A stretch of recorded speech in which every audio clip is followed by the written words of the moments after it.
Welcome to my new vlog. તો આજે હું તમને કોકોનટ માવા લડ્ડુની રેસીપી આપવાની છું. એની માટે મેં અહીંયા આગળ ઘીથી લોયા અને વાસણને ગ્રીસ કરી લીધું છે. આ મેં 1.5 કપ જેટલું વ્હાઈટ ડેસિકેટ કોકોનટ લીધું છે. એની સામે મેં 1 કપ સાકર લીધી છે, 1 કપ દૂધ લીધું છે, અને આ મેં કેસર પલાળીને રાખ્યું છે, અને આ મેં ઘી લીધું છે, અને આ બટર પેપર છે, અને આ વરખ છે. અને સૌ પ્રથમ હું દૂધનો માવો તૈયાર કરીશ અને પછી એમાં ડેસિકેટ કોકોનટ ઘી પધરાવીશ. તો અહીંયા મેં 1 કપ દૂધની સામે 1 કપ મિશ્રી પધરાવી છે. હવે આને કન્ટિન્યુ હલાવીને દૂધને રબડી જેવું કરાવીશ. આ મેં બીજું અડધો કપ દૂધ હું પધરાવું છું આમાં. તો એટલે ટોટલ મેં 1.5 કપ દૂધ લીધું છે. હવે હું આને એક સરખું હલાવીશ. અને આનો દૂધનો માવો કરી અને પછી એમાં આપણે સૂકા ખોપરાનું ખમણ પધરાવીએ છીએ તો આપણું એકદમ માવા જેવા લડ્ડુ તૈયાર થાય છે.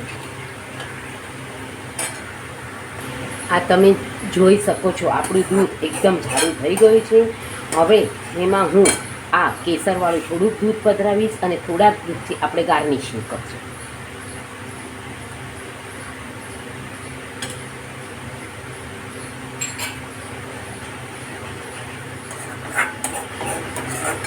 મેં હવે કેસરવાળું દૂધ પધરાવી દીધું છે અને હમણાં હું આ નાનું 1/4 ટીસ્પૂન જેટલું જ ઘી પધરાવીશ, કારણ કે આમાં ખોપરામાંથી પણ આપણે થોડુંક તેલ જેવું છૂટવું પડે, જેનાથી આપણું આ ઓઇલી લાગશે આપણા લાડવા.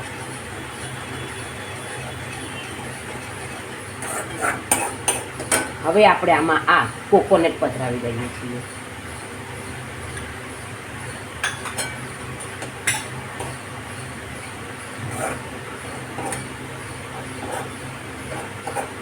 આ આપણું બધું પરફેક્ટ માપ થઈ ગયું છે.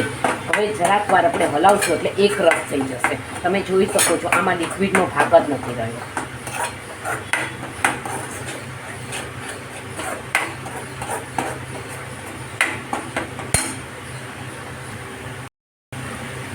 આ તમે જોઈ શકો છો આપણું ઘણું બધું એક રસ થઈ ગયું છે.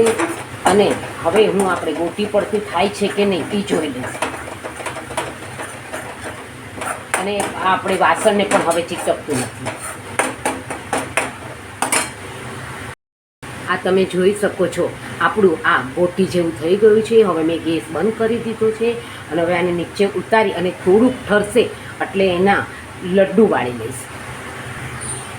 તો આ આપણા તૈયાર છે કોકોનટ માવા લડ્ડુ. મેં એને વરખ અને દૂધમાં જે આપણે કેસર પધરાવેલું એનાથી ગાર્નિશિંગ કર્યું છે. Thank you for watching my video.